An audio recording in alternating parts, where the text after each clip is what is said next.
ओम श्री वेद पुरुषाय नमः। नमस्कार। क्लास नंबर 292 श्रीमद् भगवद गीता जी शंकराचार्य जी के भाष्य के अनुसार आरंभ किया जाता है। ओम श्री सीतारामचंद्राभ्याम नमः। नमो गुरुभ्यः। अथ काल देवताः श्री संवत् 2081 कार्तिक कृष्ण पक्षः पंचमी मंगलवारः मृक्षिरा नक्षत्रम दक्षिणायनम शरद ऋतुः। ओम तत्सत् श्री शंकराचार्याय गुरवे नमः। स्थितप्रज्ञस्य का भाषा समाधिस्थस्य केशव।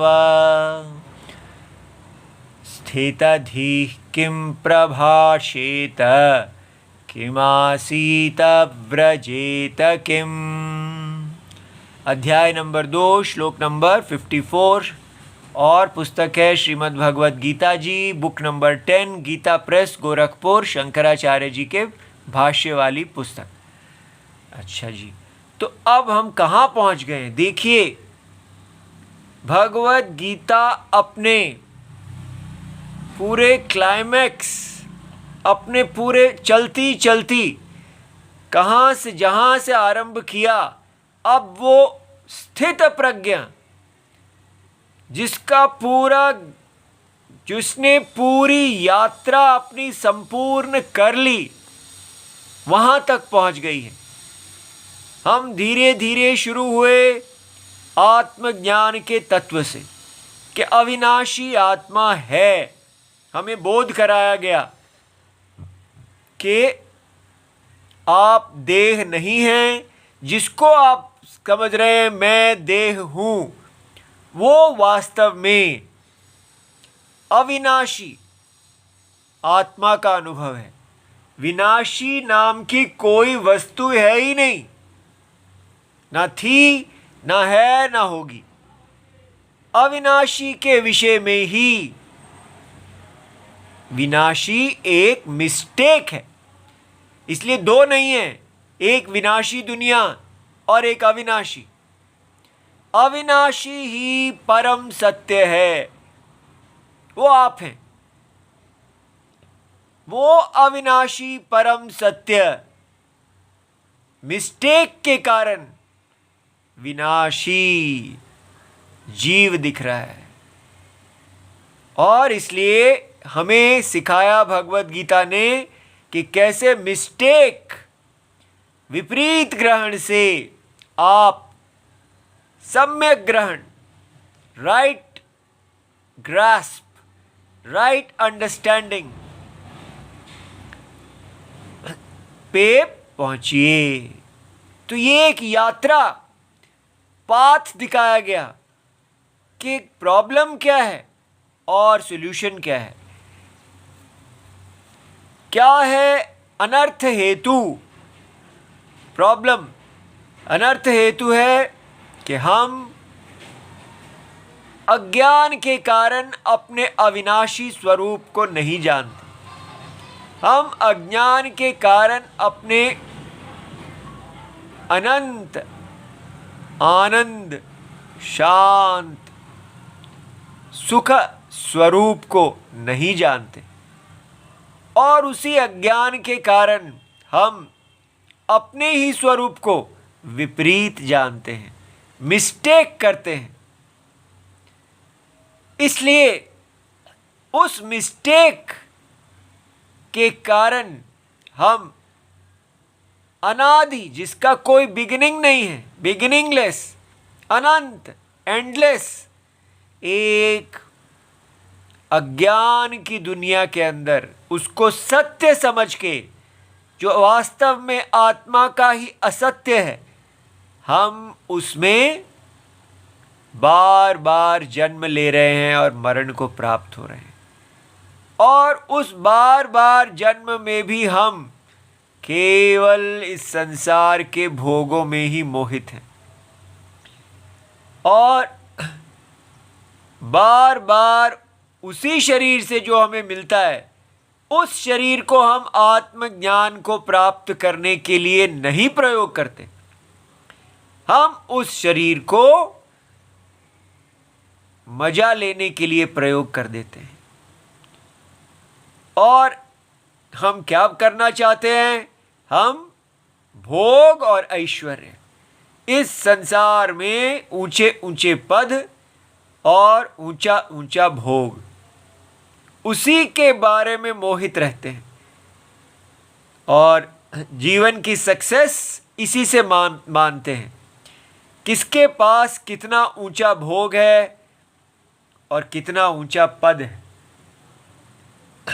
वो ही सक्सेसफुल है, उसी का जीवन सफल है। और इस प्रकार कालांतर में शरीर को छोड़ देते हैं और वेद चक्षु में बताते हैं कि वो व्यक्ति उस शरीर से जो पाप और पुण्य कमाता है, उसके आधार पर, अपने संस्कारों के आधार पर वो संसार चक्र में ही रहता है। इसलिए कहीं किसी काल में, देश में ये जीव जो संसार चक्र में है, किसी पुण्य के परिपाक से वो भगवद गीता जी को सुनता है और धीरे धीरे सुनते सुनते उसके मन में इसके बारे में उसको पता चलता है कि वेद चक्षु नाम की भी कोई चक्षु है। चक्षु माने आंखें, आईज, आईज ऑफ नॉलेज। केवल प्रत्यक्ष इंद्रियां ही और अनुमान ही आईज ऑफ नॉलेज, ज्ञान चक्षु नहीं है। ज्ञान चक्षु वेद भी हैं, वेद ज्ञान चक्षु हैं। ये बहुत बड़ी बात है। वेद कोई रिलीजन को बताने वाली चीज नहीं है या किसी आर्यंस इत्यादि के द्वारा रचे गए ग्रंथ नहीं हैं। ना उसको द्रविड़ ने लिखा, ना आर्यन ने लिखा, ना बाहर के लोगों ने लिखा, ना अंतर के लोगों ने लिखा। ज्ञान चक्षु मीन्स ऑफ नॉलेज, प्रमाण, ये शब्द प्रमाण है। हम इतना ही नहीं समझ पा रहे कि शब्द है तो मानव की कृति होनी चाहिए। क्या ये बात है? ये पूरा स्वप्न जो है आप देखते हैं, क्या पूरा स्वप्न मानव की कृति होता है? मानव स्वप्न में भाषा होती है, इंद्रियां होती हैं, आंखें होती हैं, सूरज होता है, चंद्र होता है, सब कुछ होता है वहाँ, जैसा जागृत में होता है, सब वही व्यवहार होता है। वहाँ भी वेद होते हैं। इसलिए हमको बताया जाता है कि सिर्फ वेद ही अमानव की कृति नहीं है, पूरी ये सृष्टि मानव की कृति नहीं है। ये पूरी सृष्टि आत्मा की कृति है, परमात्मा। परम माने मोस्ट फंडामेंटल ट्रुथ, जो मोस्ट फंडामेंटल, सबसे मौलिक परम सत्य है। परम सत्य माने वो जिसका और मौलिक निर्धारण नहीं हो सकता, जो इस सारे जगत का परम सत्य है। उसी परम सत्य के अज्ञान के कारण यहाँ पर एक सृष्टि दिख रही है। ये अज्ञान से पैदा होने वाली सृष्टि, इसको कोई साइंटिस्ट नहीं समझता। लेकिन साइंटिस्ट नहीं समझते क्योंकि वो तो अंग्रेज हैं, बाहर से आए हैं और उनकी विद्या हमारे भारत वालों ने पढ़ ली है। लेकिन क्या हमारी मिट्टी खत्म हो गई क्या? हम भारत के लोग इसको समझ नहीं सकते कि एक रस्सी अज्ञान के कारण उसमें सर्प दिखता है, तो रस्सी जो है वो सत्यम है और उसमें दिखने वाला अज्ञान के कारण, रस्सी अज्ञान के कारण दिखने वाला सर्प एक सृष्टि है, एक माया सृष्टि है, जिसको किसने बनाया है? जिसको ना तो उसको साइंटिफिक लॉज ने बनाया है। अगर साइंस से पूछा जाए उस सर्प को किसने बनाया है, वो किसी साइंटिफिक लॉज, किसी बिग बैंग, वो सांप किसी बिग बैंग का किसी टाइम में ट्रांसफॉर्मेशन परिणाम का फल नहीं है। ना ही उस सांप को किसी गॉड ने बनाया है अपनी विल से। तो फिर वो सांप को किसने बनाया है? वो सांप को किसी व्यक्ति ने नहीं बनाया, किसी ने नहीं बनाया। वो केवल एक असत्यम है, और तब तक है जब तक आप विचार नहीं करते। जो व्यक्ति विचार करता है उसके लिए उस सांप का कोई अस्तित्व ही नहीं है। It has no existence. लेकिन जब तक विचार नहीं किया, अविचार दशा में उसकी सत्ता है। और इसी प्रकार हमको ये बताया जाता है कि यहां पर जिस सृष्टि को आप देख रहे हैं, ये वेद चक्षु हैं, जिसको भारत पूरी तरह भुला चुका है। इसलिए कितना हमारे भारत का पतन हो गया कि हमने अपनी आंखें खो दी। तो इसलिए इसको आप बड़े ध्यान से सुनिए।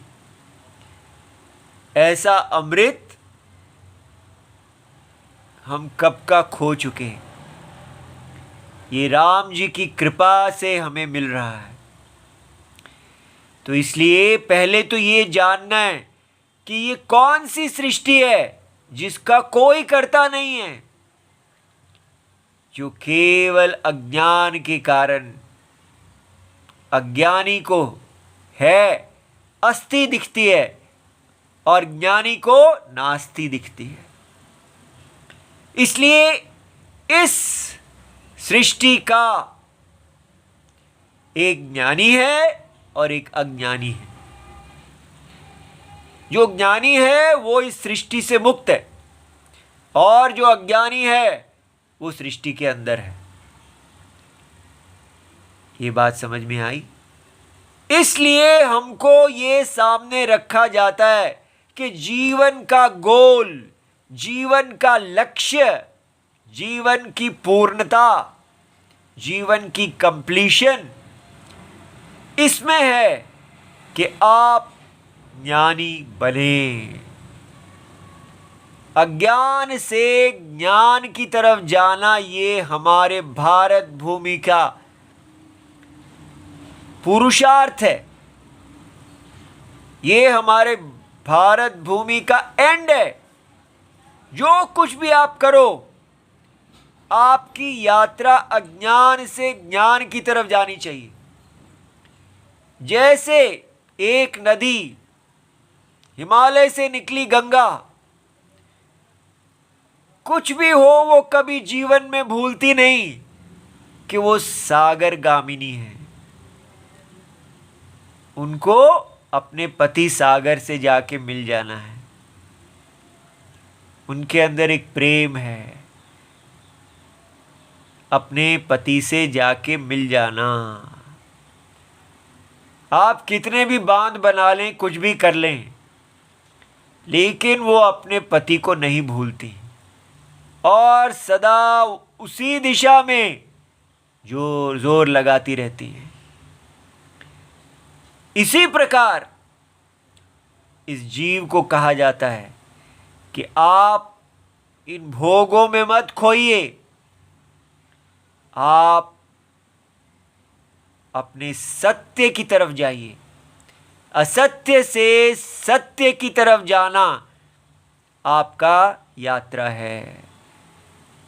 इसलिए ऐसे चलिए, ऐसे जियो कि आप इसी शरीर से ज्ञान प्राप्त करें। ये शरीर आपका ज्ञान प्राप्ति साधन है। ये देश है।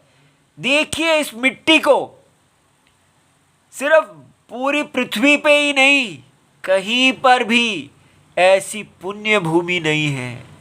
ऋषियों की भूमि, महात्माओं की भूमि, वैदिक धर्म को पालन करने वालों की भूमि, वेद भूमि, जिसका कण कण ऐसे महान लोगों से पवित्र है। लेकिन आजकल हम इस भूमि को वेद भूमि कह के पूजा नहीं करते। तो इसलिए समझिए कि ये भूमि क्यों इतनी सुंदर है, क्योंकि ये मनुष्य को बताती हैं कि आपका कल्याण कहाँ है। जीवन में आपको कोई कल्याण के पथ पे डाल दे तो वो कितना बड़ा होता है। ये परम कल्याण बताने वाली है। इसलिए क्या पहले गोल, लाइफ में गोल क्लियर होना चाहिए। हमारा गोल, हमारा लक्ष्य क्या है? हमारा लक्ष्य है आत्मज्ञान से मोक्ष। मोक्ष परायण देश है ये। और अब कहा जाता है कि अगर आत्मज्ञान से मोक्ष होता है तो फिर आपको, हम सबको आत्मज्ञान दे देना चाहिए। तब कहा जाता है कि आत्मज्ञान को प्राप्त करने के लिए आपको एक साधन चाहिए, एक ऐसा अंतःकरण चाहिए जो, अंतःकरण माने थिंकिंग, क्योंकि ज्ञान थिंकिंग से होती है। तो आपको एक ऐसा इंटरनल इंस्ट्रूमेंट, अंतःकरणम ऑफ थिंकिंग, जो अंदर का विचार करने का जो हमारा करण है, वो आपको ऐसा चाहिए जो शुद्ध हो। तो अंतःकरण की शुद्धि साधन है आत्मज्ञान की उत्पत्ति में। इसलिए हमको कहा कि अब आपको ऐसे जीना चाहिए कि आपका अंतःकरण ज्ञान उत्पत्ति के योग्य हो जाए। तो इसलिए इनडायरेक्ट मीन्स हमको दो बताए। एक है डायरेक्ट मीन्स ऑफ मोक्षा और दूसरा बताया इनडायरेक्ट मीन्स ऑफ मोक्षा। ठीक है, वो क्या है? तो इनडायरेक्ट माने बहिरंग साधनम और डायरेक्ट माने अंतरंग साधनम। तो बहिरंग साधनम क्या है? कि आपको अपने अंतःकरण को शुद्ध करने के लिए स्वधर्म का पालन करना होगा। और वो स्वधर्म का नाम लेते ही ये भगवान विष्णु आपके सामने आएंगे। स्वधर्म माने कि इस पूरे भगवान विष्णु, ये समझिए भगवान विष्णु कौन है? मिस्टर गॉड नहीं है। ना रिलीजन के वो मिस्टर गॉड हैं और ना वो साइंस के केवल मटीरियल लॉज हैं। भगवान विष्णु सत्य हैं, जिसने असत्य को धारण किया हुआ है। ठीक है, गिरिधर, जो हम भगवान कृष्ण को देखते हैं कि वो एक उंगली से पूरे गिरिराज जी को धारण किए हुए हैं। तो गिरिधारी वो केवल यही दिखाने के लिए है कि ये पूरा जगत, पूरी सृष्टि को धारण करने वाला सत्य है। और उसने कैसे धारण किया हुआ है? ऐसे नहीं जैसे ये पेन को पेपर ने धारण किया हुआ है। उन्होंने इसको ऐसे धारण किया है जैसे रस्सी सांप को धारण करती है, जैसे जल लहरों को धारण करती है। इसलिए परम सत्य को ही इस जगत का ईश्वरा बताया जाता है। स्टेप बाय स्टेप देखिए हमारे लाइफ का डायरेक्शन कैसे दिया जाता है। इस जगत के भगवान, इस जगत के ईश्वर कौन है? परम सत्य। परम सत्य माने मोस्ट फंडामेंटल रियलिटी। और उसने ये असत्य शरीर को धारण किया हुआ है, और ये असत्य शरीर यज्ञ रूप है। यज्ञ माने कि ये शरीर जो है ये आहुति मांगता है, इसमें आपको इसका तर्पण करना है। और जो जो आप भगवान के शरीर से आदि काल में जहां जहां से जो जन्म लिया था वही उसका स्वधर्म है। आदि सृष्टि, जब सृष्टि आरंभ हुई, लीनियर टाइम में नहीं, सतयुग में, तो जो भगवान के इस वपु से, सिर से उत्पन्न हुए उनको ब्राह्मण कहा, भुजा से क्षत्रिय, जांग से वैश्य और पैरों से शूद्र, और बाकी सारी ये सृष्टि भगवान का ही शरीर है। इसलिए हमें बताया जाता है कि आप सर्वत्र नारायण को ही देख रहे हैं। नारायण ही देखने वाला है। नारायण अनंत प्रजा के रूप में है। घोड़े, बकरी इत्यादि, गाय, सब नारायण सत्य ही उस रूप में है। और ये एक यज्ञ है, स्वधर्म का यज्ञ है। इसमें मनुष्यों को अधिकार है कि वो इस यज्ञ में धर्म और अधर्म की स्वतंत्रता उनको है। अगर अधर्म करेंगे तो इसी में नीचे जाएंगे, और धर्म करेंगे तो ऊपर जाएंगे। और उनको कहा जाता है कि आप वेद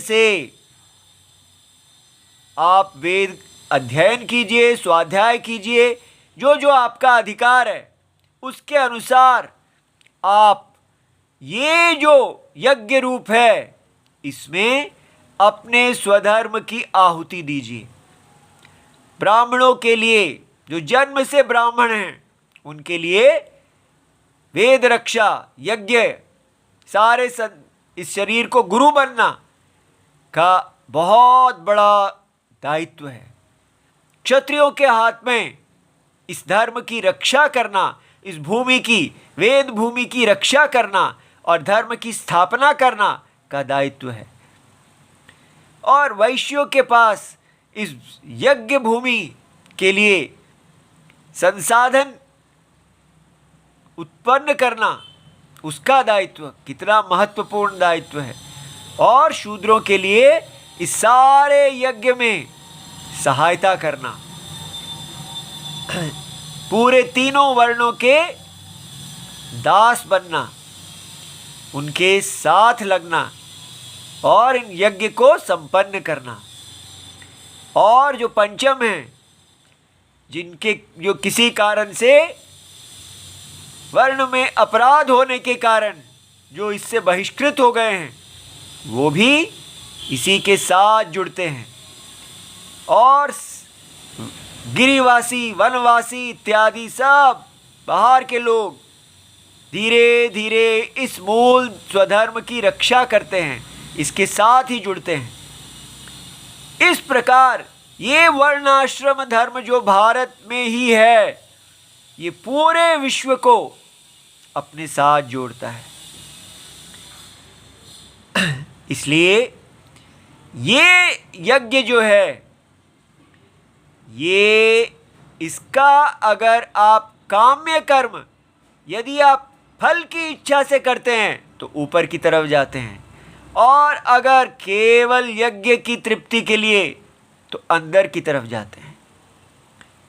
अंदर माने सत्य, ऊपर का मतलब भी अंदर ही है। लेकिन यहां अंदर क्या है, आपका अंतःकरण शुद्ध हो जाता है, उसमें सारी इच्छाएं शांत हो जाती हैं और मन तृप्ति की तरफ जाता है, और ऐसे मन में ज्ञान उत्पन्न होता है। अब आजकल भारत ने इस वैदिक धर्म स्वधर्म को छोड़ दिया है और वो सोच रहा है कि बस मैं तो बिना इस वैदिक धर्म के ही ब्रह्मज्ञानी बन जाऊंगा। आजकल पूरी भारत जो है बिना स्वधर्म किए हुए ब्रह्मज्ञानियों से पटी है, लेकिन कोई उसमें ब्रह्मज्ञानी नहीं है, केवल बातें करने वाले वो लोग हैं सारे। हमारे आचार्य इत्यादि भी सब बातें करने वाले, केवल क्योंकि उनके पास स्वधर्म है ही नहीं। इसलिए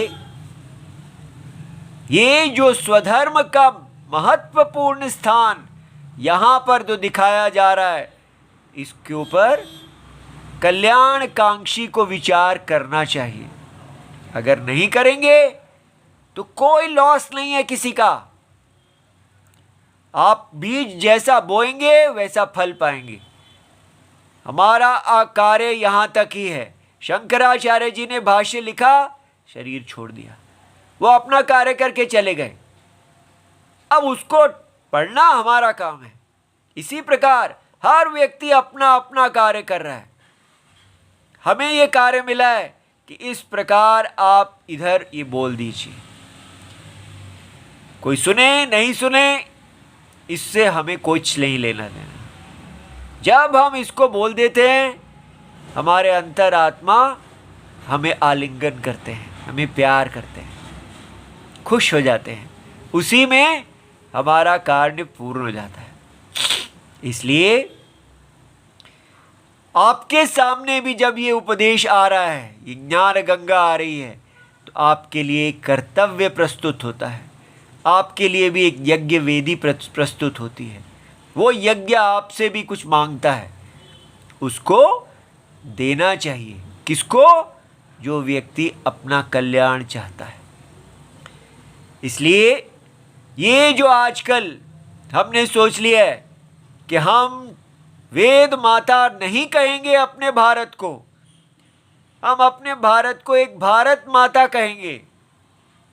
और उस भारत माता के लिए अगर कोई ब्राह्मण जाके क्रिकेट खेलते हैं तो हम कहेंगे भारत माता प्रसन्न हुई, लेकिन वेद माता रो रही है।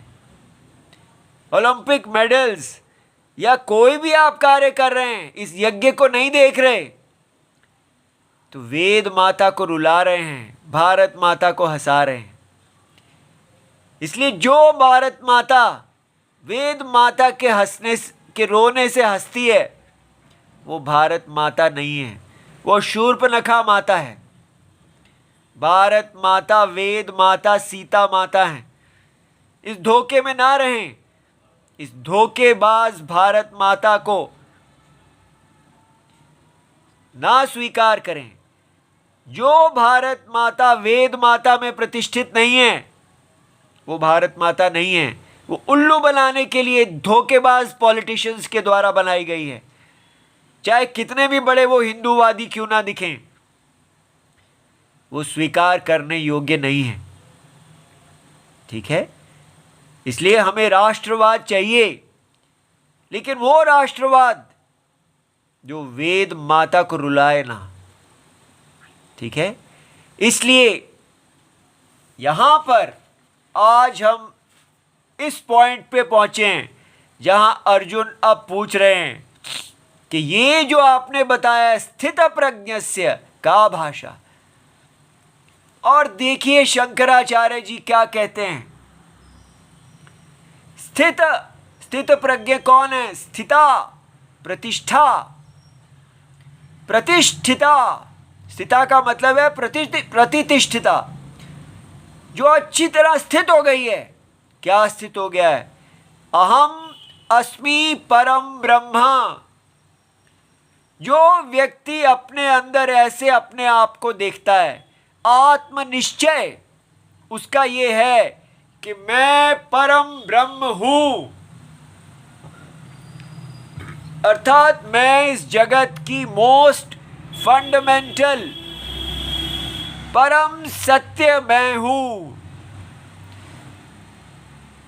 और इस बुद्धि में वो असत्य को बाधित कर देता है, वो पूरे स्वप्न प्रपंच को बाधित करके इसके सत्य में प्रतिष्ठित हो जाता है और उसकी ये बुद्धि हिलती नहीं है।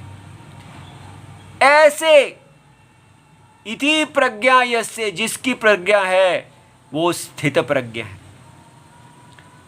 तस्य का भाषा, उसके बारे में दूसरे लोग क्या बात करते हैं, ये अर्जुन ने पूछा।